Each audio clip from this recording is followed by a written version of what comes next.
Hello, hello, and welcome to Rory's Brainworks, where we get creative and see if it works. Today, we are going to be working with hardware within the shibari world, mostly working with aesthetic floor work and some of the tools that you can use to enhance your rope work thusly. What are you two doing?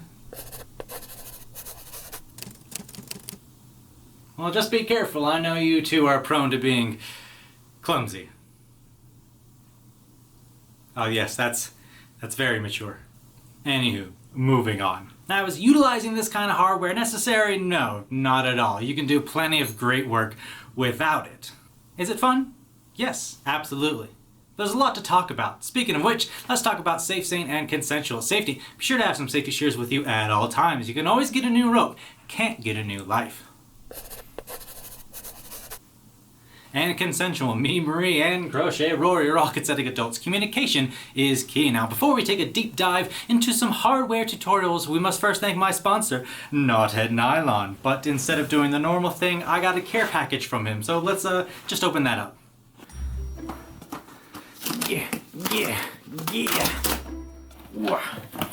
Ooh, came in a sexy bag.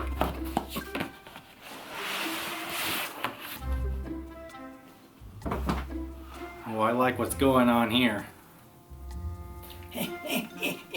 Whoa, yes. Oh, look at that magenta. That is gorgeous. I am so excited. It's always a good day when Knothead comes in. Oh. Be sure to use the discount code RORY10 for 10% off your Knothead nylon stuff. Now let's talk about some hardware. And just like rings that can be used in suspension, there's also hardware for floor work as well. I mean, you can use these in any forms of shibari, kambaku, rope bondage, what have you.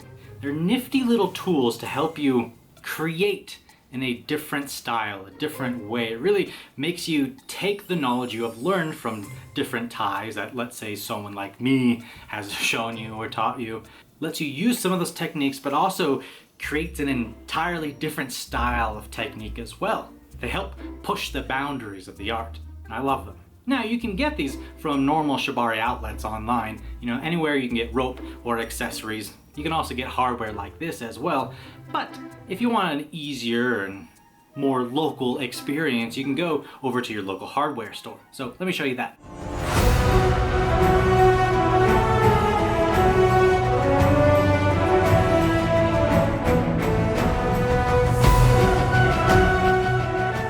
One of your first thoughts might be washers, which is incorrect. Rope and chain accessories, obviously. Now, these rings are generally used for going between attachments, carabiners, and the like. Buffers between them and the rope. Well, now that we are all hardwared up, let's get started.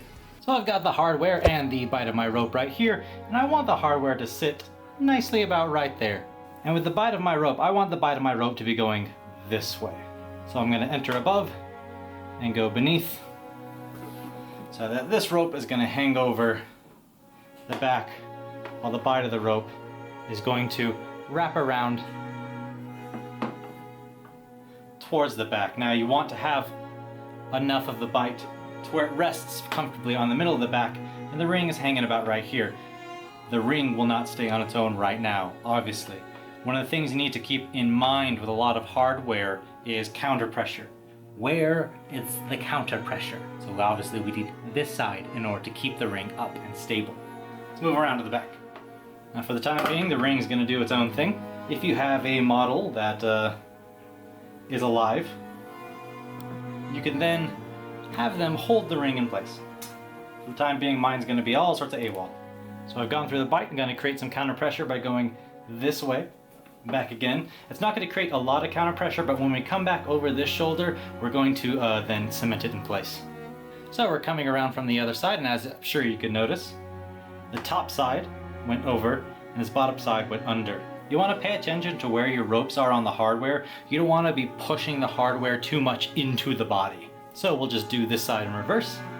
Since we're coming in from the side, we're going to go under and then over. Now it is balanced. It is going to stay up now. Huzzah! But it's not fully balanced, because if we start tightening things up here, As I'm sure you can see that, it's gonna start heading upwards, which means we have to counterbalance that by having downward pressure. Yes, it's all about balance with hardware. I mean, with all things in life, most of the time. I don't want to get philosophical. Let's go around to the back. So coming over this side, one of the things I need to do is to make sure that I'm holding this girth hitch down. Let's get a little closer to that. So I want to cross over to the other side and then create pressure once again like this, going down this way. So as I can see, this part's depressed, this part is lifted, it's on its high horse. So we're gonna go under this one and over this one, which means we're going over this one, over, under, over. So saith the Rory. A little tightness on that. Boom, we have that girth hitch locked down. Now this is gonna go more towards under the pecs and then up towards the ring. So we're coming from around down here. I'm gonna start by going underneath it. Like I said before, sometimes it's nice to put a rope buffer between the hardware and the body. And then I'm going to go over and then underneath itself, we're going to be creating a cow hitch. So now all we gotta do is take this and do it in reverse. We have the roadmap already in front of us, which means I'm going to twist around, go over and then under and then over myself. So twist around, go over, look, it's already creating this loop. Through that. Go right there. Created a nice little cow hitch. Easy peasy poo. Now this is going to go around towards the back again. And at that point you have a basic form for this tie. That's it. Nice. Easy. What else did you want to do with it? What did you want to try and create? For this video specifically, I'm trying to get into some of the subtle nuances of the ring.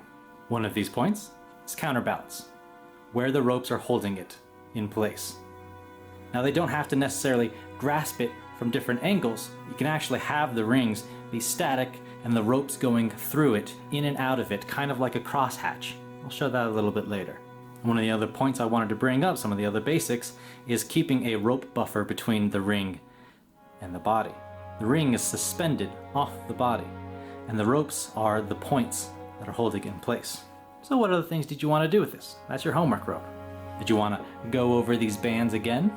Did you want to come up from below, hold this part in place? World's your oyster. Let's see what I do with it. Oh, I just added a few bells and whistles, nothing much. Actually, we utilized the Trinity knot, the Triskelion knot, from the Druid harness, if you remember that one a while ago. Not that difficult to do. It looks a little bit intimidating, but I think it covers this area very well. And I tried to stay with this whole triangular pattern right here, so when I came back around, went up, created these crossover and munter hitches, and back around, kind of creating these triangular patterns, rather obtuse triangles right there, which might have been a little much with this area up here. I feel like if I had just kept it the way it was, it probably would have preserved some of the, I don't know, simple delicacy of just holding up the ring. But I'm not going to resist a moment to bring up this Triskelion knot and create this fancy belting pattern beneath the pecs. I just like it so much. Now I'm going to show you what I mean by suspending rings by having the ropes go in and out in a cross weave pattern. Now, of the crosshatch patterns, in order to keep the rings on, this is probably one of my favorite ones. It mostly uses these two ropes that will come down, go underneath, and much like a Hishikarada, go around the crotch and then come back around towards these front areas. And that is when you create the crosshatching. So the ropes come down, both going under. So you can actually have these two ropes that initially come from the top around the crotch without the rings. And then you can take a ring, place it on top, and then put the ropes over, under, over. Then that crosshatch will keep it in place. You can also do it where they're a little bit closer together and then just kind of go over, under, and then with the next rope down the line, kind of go in the opposite pattern, under, over. So that kind of cross weaving will get that, but I like the cross hatch pattern a little bit better. It has a slightly more organic feel to it, and you can do a lot of fun things with it, obviously. Hardware, it's fun to work with. Now, if you really want to, I can do a separate video on how to actually do this. For right now, try and backwards engineer it, see if you can do it. This only takes 2 ropes, not too shabby. And I got a little bit of spare rope in the back as well. Think of how this is possible to do, how you would do it, and then if you really wanted one, if there's enough demand, I can make a video just for this one. Exciting! Way! I hope you had as much fun learning from those tutorials as we did at teaching them to you. Where's Marie? Alright, well that sounds like a her problem. I know,